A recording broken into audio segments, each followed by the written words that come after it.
بسم اللہ الرحمن الرحیم 10 سوالات ہیں قربانی کے حوالے سے جو ہم بیان کرتے ہیں۔ پہلا سوال ہے قربانی کسے کہتے ہیں؟ اس کا جواب یہ ہے مخصوص جانور کو مخصوص دن میں اللہ تعالیٰ کی بارگاہ میں قرب حاصل کرنے کے لیے یا نیکی کی نیت سے ذبح کرنا یہ قربانی کہلاتا ہے۔ قربانی کرنے کا شرعی حکم کیا ہے؟ قربانی کبھی واجب ہوتی ہے، کبھی صرف سنت و نفل ہوتی ہے۔ قربانی کس پر واجب ہوتی ہے؟ ہر مسلمان مرد و عورت جو بالغ ہوں، مقیم ہوں یعنی مسافر نہ ہوں، مالک نصاب ہوں اور آزاد ہوں تو ان کے اوپر قربانی واجب ہوتی ہے۔ اگر نابالغ مالدار ہو گیا تو کیا اس پر قربانی واجب ہوگی؟ جواب: نابالغ اگرچہ مالدار ہو جائیں اس پر قربانی واجب نہیں ہے۔ اسی طرح پانچواں سوال ہے کیا عورت پر قربانی واجب ہوگی؟ اگر عورت کے اندر تمام شرائط پائی جائیں، مثلا عورت مسلمان ہوں، بالغہ ہوں، مقیم ہوں، آزاد ہوں اور مالک نصاب ہوں تو مردوں کی طرح عورت کے اوپر بھی قربانی کرنا واجب ہوتا ہے۔ چھٹا سوال یہ ہے کہ قربانی والے مسئلے میں مالک نصاب ہونے کا کیا مطلب ہوتا ہے؟ تو جواب اس کا یہ ہے کہ قربانی والے مسئلے کے اندر مالک نصاب ہونے کا مطلب یہ ہوتا ہے کہ قربانی کے دنوں میں اس کے پاس 7.5 تولے سونا یا 52.5 تولے چاندی یا اتنی چاندی کی مالیت کے برابر رقم یا اتنی چاندی کی مالیت کے برابر مال تجارت ہوں یا اتنی ہی چاندی کی مالیت کے برابر حاجت اصلیہ سے زائد سامان ہوں اور اس پر اتنا قرضہ نہ ہو جس کو ادا کرنے کے بعد وہ مال کے نصاب نہ رہے تو اب اس صورت میں اس کے اوپر وہ قربانی واجب ہوگی۔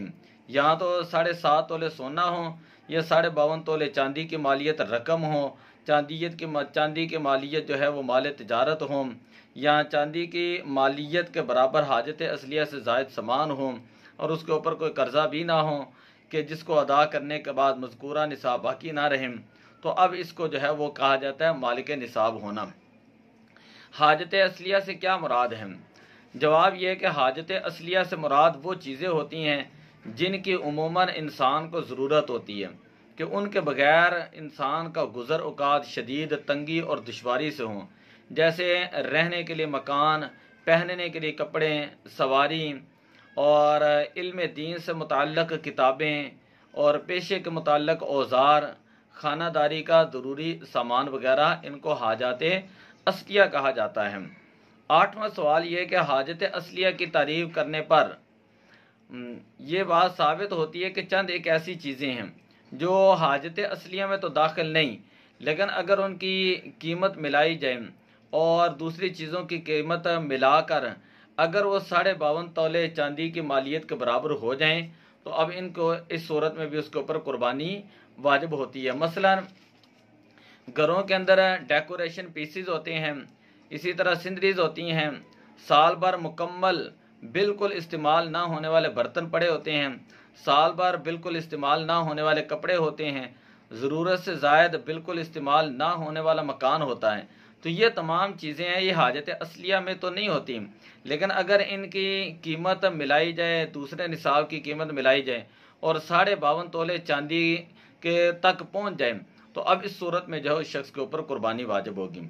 بڑا اہم ترین سوال یہ ہے کہ لوگ اکثر یہ سوال پوچھتے بھی ہیں اور یہاں پر بہت زیادہ غلطی بھی کرتے ہیں، کیا مقروض پر قربانی واجب ہوتی ہے؟ کیا اس شخص پر قربانی واجب ہوتی ہے جس نے قرضہ ادا کرنا ہو؟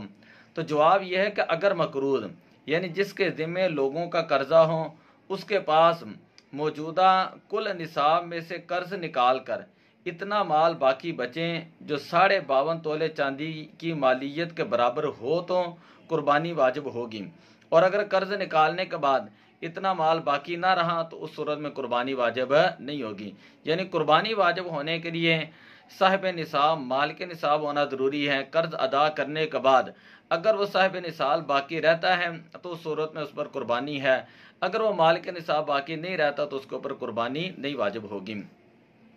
9واں سوال یہ ہے کہ اگر کوئی شخص صاحب نصاب ہو لیکن اس نے سابقہ کسی سال زکوٰۃ نہ دی ہو یا سابقہ کسی سال قربانی نہ کی ہو تو اگر اس کی سابقہ سال کی زکوٰۃ کو یا سابقہ سال کی قربانی کے جانور کی قیمت کو اس کے موجودہ نصاب میں سے نکالا جائے تو اب نصاب باقی نہیں رہا، تو کیا ایسے شخص کے اوپر قربانی کرنا واجب ہوگا یا واجب نہیں ہوگا؟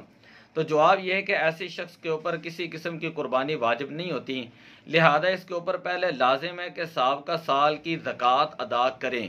اگر قربانی نہیں کی تھی تو پہلے سابقہ سال کی قربانی کی طرف سے زندہ جانور کسی شرعی فقیر کو صدقہ کریں، پھر اس کے بعد اگر جو ہے وہ دیکھے وہ صاحب نصاب نہیں ہے تو قربانی نہیں ہے، اگر وہ صاحب نصاب بنتا ہے، اس کے پاس مال بچ گیا ہے تو پھر قربانی واجب ہوگی۔ آخری سوال یہ ہے کہ کیا شرعی مسافر پر قربانی واجب ہوتی ہے؟ جس طرح ہم نے شروع میں کہا اس کی شرائط میں کہ مسافر پر قربانی واجب نہیں ہوتی، اگر وہ اپنی طرف سے کر دیتا ہے تو ثواب ہے۔ تو شرعی مسافر کیسے ہوتا ہے؟ شرعی مسافر پر قربانی واجب نہیں ہوتی۔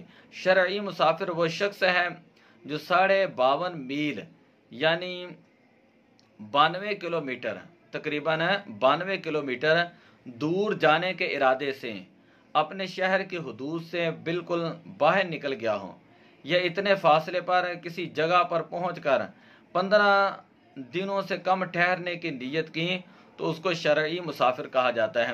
شرعی مسافر یاد رکھ لیں نمازوں کے اندر بھی کام آتا ہے، وہ شخص ہوتا ہے جو 52.5 میل تقریباً 92 کلومیٹر دور جانے کے ارادے سے اپنے شہر کی حدود سے باہر نکل جائیں یا اتنے فاصلے پر کسی بھی جگہ پر پہنچ کر 15 دن سے کم ٹھہرنے کی نیت کر لیں، تو اس صورت میں وہ شخص جو ہے وہ شرعی مسافر ہوگا اور اس کے اوپر ویسے ہی احکام جو ہیں وہ لاگو ہوں گے۔